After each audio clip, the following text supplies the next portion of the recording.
There's an extraordinarily disturbing report out which says that the Republican National Committee is using campaign donations from Republicans to pay for the legal fees of various Trump associates related to the Trump-Russia scandal. There's a report in the Washington Post which says that more than $500,000 has been spent on legal expenses of Trump staffers, including, remember Hope Hicks, who shortly after being interviewed by Robert Mueller's investigation, resigned from her position as White House Communications Director.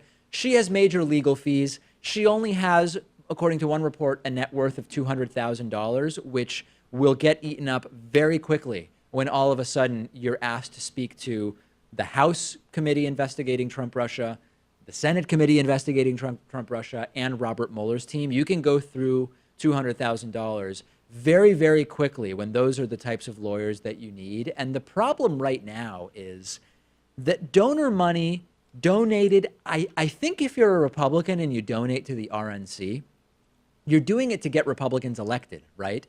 And apparently some RNC officials thought, you know, maybe it makes more sense to create a separate legal defense fund specifically for helping Trump associates pay for their lawyers.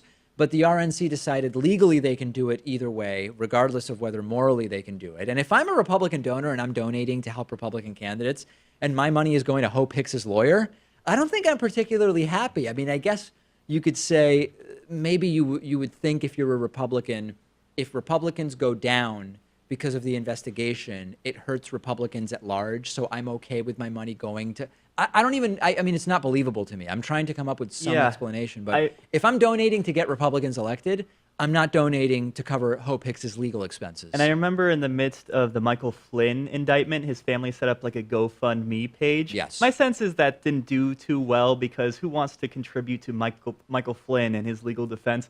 I guess this is just a roundabout way of doing it because people are willing to contribute to the RNC. I guess, but the thing is, it's not exactly honest. That's the problem. And if you're a traditional Republican and you think that Trump and his cronies are a group of crooks and you find out your donations are being used to pay for their lawyers, I don't even know what you do, right? You probably don't start voting for Democrats. Most Republicans wouldn't do that. What exactly do you do?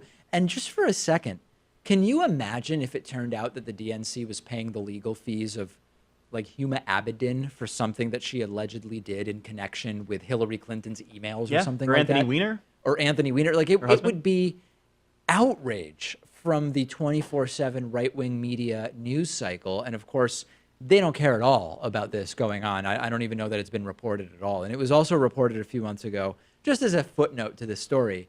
We were told Trump was going to start paying for his own legal bills because at this point, who knows how many lawyers Trump needs. That also hasn't happened. And I'd love to get an answer on that. I'm sure if you ask Sarah Huckabee Sanders, she'd say that's outside of her scope.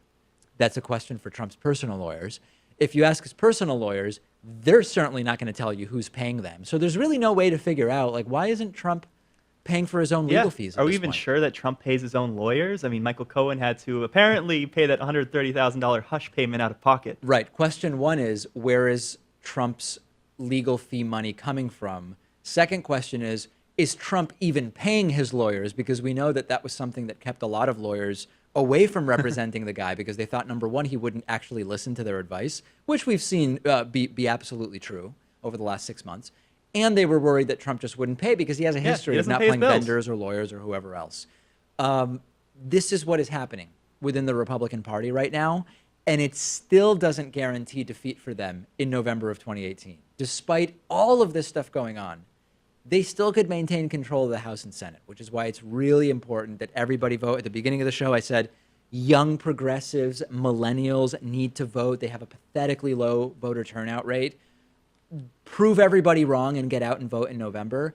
They can still retain control if we don't get out there and vote.